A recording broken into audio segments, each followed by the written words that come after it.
Donc il faut bien prendre conscience qu'il est important de mettre tout en œuvre afin que ça se passe le mieux pour nous, toutes et tous, dans nos demeures. Afin qu'on préserve le couple.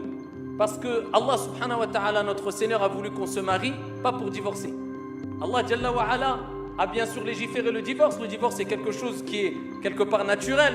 C'est quelque chose qui est connu. C'est quelque chose qui est autorisé pour l'homme comme pour la femme.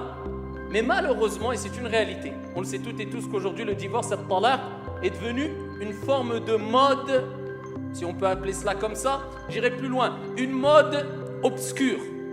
Parce qu'il y a une époque, eh bien, quand on entendait qu'un tel avait divorcé avec un tel, il y a très longtemps, à l'époque de nos parents, de nos gros-parents, de nos grands-parents Afouane, ici c'était assez choquant.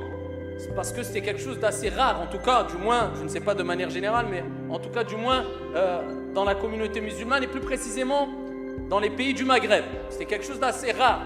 Aujourd'hui, ça s'est répandu énormément chez les musulmans et les non-musulmans, peu importe la confession, peu importe la conviction religieuse ou autre.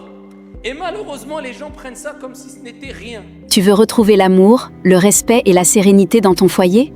Découvre Reconstruis ton foyer avec le Coran, clique sur le lien maintenant et commence à reconstruire ton foyer, un pas à la fois.